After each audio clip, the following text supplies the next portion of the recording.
untuk belajar tentang Pythagoras. Nah, kali ini Mister punya puzzle yang baru. Nah, sekarang kita akan lihat guys, bagaimana puzzle yang baru ini kita pakai untuk belajar tentang sesuatu. Oke, kalian hafal tentang atau kalian ingat tentang lingkaran? Oke, lingkaran. Oke, coba dibayangkan sebentar lingkaran. Oke, kalau kita mengingat kembali tentang lingkaran, kita pasti ingat persamaan luas lingkaran. Ayo, siapa masih ingat? Nah, ini pertanyaan yang sering terlontar. Siapa yang masih ingat rumus? Siapa yang masih ingat rumus? Akhirnya apa yang terjadi, guys?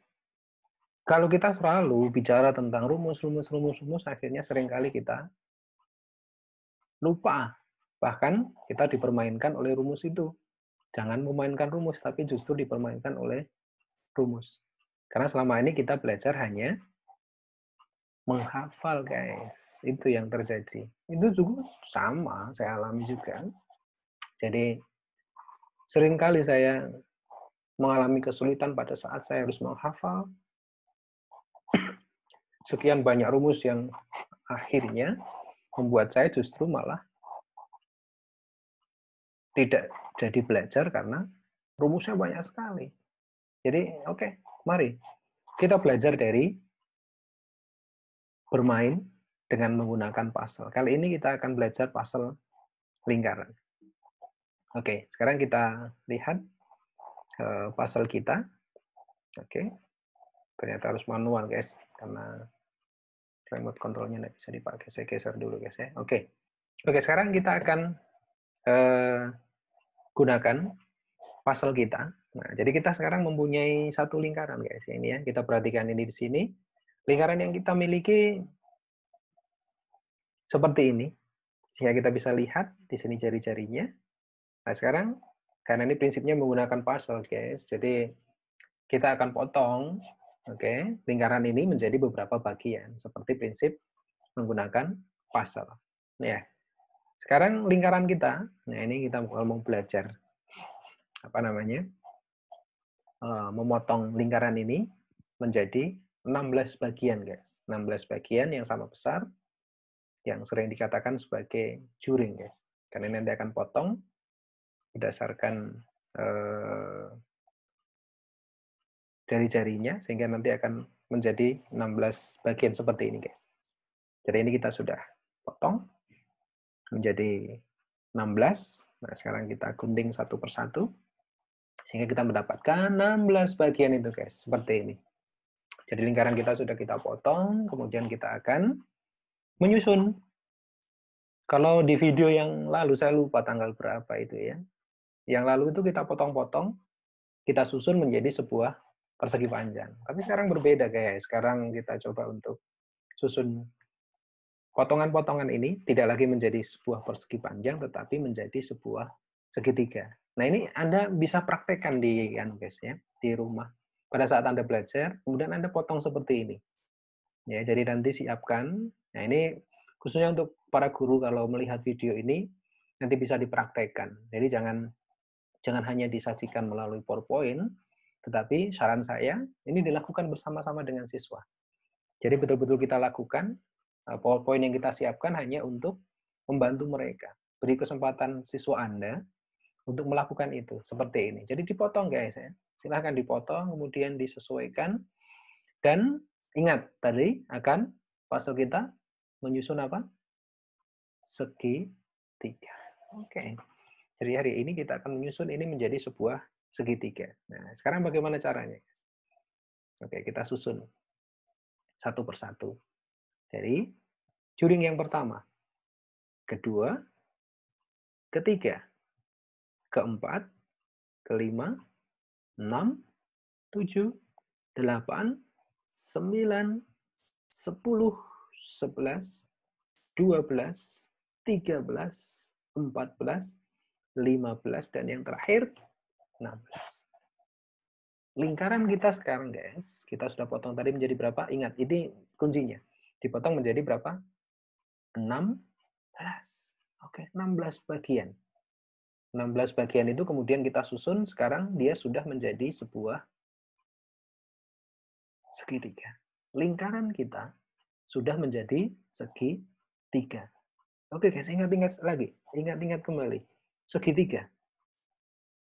Oke, segitiga. Segitiga itu komponennya apa saja? Coba kita ingat-ingat. Segitiga. Yang pertama dia memiliki 3 sudut. 1, 2, dan 3. Sisinya juga 3. 1, 2, 3. Karena ini tersusun dengan jari-jari yang sama, guys. Ini juga kakinya juga sama. Ini adalah segitiga sama kaki. Yang kedua, kita ingat lagi komponen apa lagi selain sisi dan sudut tadi. Oke, dia memiliki alas di sini, guys. Ini alasnya. Dan satu lagi jangan lupa, dia memiliki tinggi di sini tingginya. Oke, perhatikan di sana. Dia memiliki tinggi dan alas. Nah, sekarang yang terpenting adalah di sini, guys. Tadi, puzzle kita itu kan berupa lingkaran. Betul enggak? Iya, lingkaran. Dipotong menjadi berapa? 16 bagian. 16 bagian. Sekarang di bagian alas ini ada berapa bagian, guys? 1, 2, 3, 4. Ada 4 bagian. Nah, masing-masing bagian itu tadi namanya apa? Ini namanya juring. Ini tali busur. 1, 2, 3, 4. 4 bagian dari berapa tadi, guys? 4 bagian dari 16. Berarti 4 dari 16. Sehingga kita punya alas di sini adalah 4/16 bagian. 4/16 atau sama-sama dibagi 4, 4, 1, 16 dibagi 4, 4. Berarti 1/4 atau 1/4 bagian. Ingat guys tadi, perhatikan di sini. Kalau ini tali busurnya diputar, terus dia akan menjadi lingkaran lagi. Satu lingkaran ke sana. Jadi lingkaran besar. Nah, sehingga kalau di sini ini berarti panjangnya berapa? Karena ini satu bagian berarti 1/16 kan? Totalnya ada 1/4 bagian. 1/4 bagian dari apa? Yaitu keliling lingkaran. Ini. Kalau ini digabungkan semua akan menjadi keliling lingkaran di sini. Ya, sehingga inilah alasnya yang memiliki panjang 1/4 keliling lingkaran. Kalau ini 1/4, ada 4 bagian kan? Dari 16, sehingga 1/4 bagian. Dari siapa total semuanya? Yaitu keliling lingkaran. Sekarang tingginya guys, kita lihat tingginya. Ini tingginya. Tinggi itu, ingat, tinggi itu adalah garis yang ditarik dari titik sudut ini tegak lurus guys terhadap alas. Itulah tinggi. Garis yang ditarik dari salah satu titik sudut tegak lurus dengan alasnya. Jadi kalau di sini juga bisa ditarik ke sana, tapi syaratnya harus tegak lurus. Nah, kita pakai di sini. Nah, sekarang kita lihat di sini, guys. Ini sampai sini namanya apa tadi? Ini namanya jari-jari. Dari titik pusat menuju ke keliling. Berarti ada berapa jari-jari? 1, 2, 3, 4. Ada 4 jari-jari, guys. Jadi tingginya adalah 4 jari-jari. Alasnya adalah 1/4 keliling lingkaran.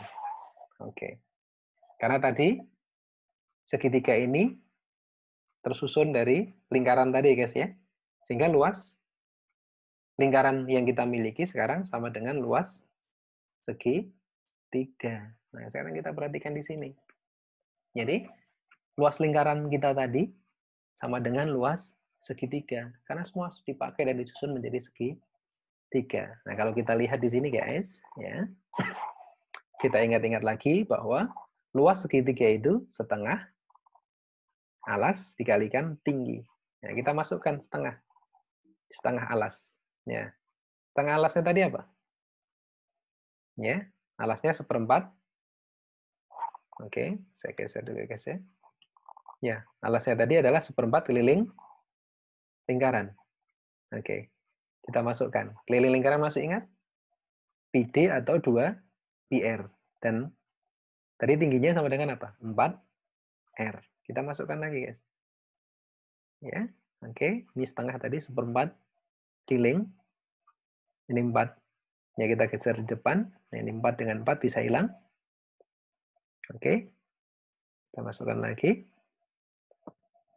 Sekarang, ini hilang ya guys, 4-nya. Tinggal setengah. Pi kali D kali R. Masih ingat diameter itu? Diameter itu adalah 2 kali jari-jari. Nah, sekarang kita masukkan. D-nya kita ganti menjadi apa namanya? Ini D/2 ya guys ya, ini ya. Kalau bisa dimasukkan dengan 2R, dan nanti R-nya bisa 2-nya bisa dicoret, atau ini D-nya kita masukkan di sini menjadi D/2. Jadi Pi D/2. D/2 itu apa, guys? R, jari-jari. Sehingga kita dapatkan Pi kali R kali R. Sehingga kita dapatkan luasnya Pi R kuadrat. Ini guys, kita bisa pakai pasal segitiga ini untuk menemukan persamaan luas lingkaran. Sehingga nanti kalau kita diminta untuk menyusun kembali, kita masih ingat ya. Tidak akan lupa tentang itu. Kalau kemarin kita pakai yang persegi, sekarang kita pakai yang segitiga. Jadi ini guys, kita belajar tentang lingkaran menggunakan pendekatan segitiga dengan bantuan pasal. Jadi kalau kita lakukan terus-menerus seperti ini, maka nanti kita akan semakin paham dari mana PR kuadrat itu. Oh, ternyata dari sini. Dari pendekatan segitiga bisa, dari pendekatan persegi panjang juga bisa. Oke, bagaimana? Oke, semoga bermanfaat untuk Anda, dan jangan lupa guys, tetap bahagia. Dan terus tetap semangat dan belajar. Sampai jumpa.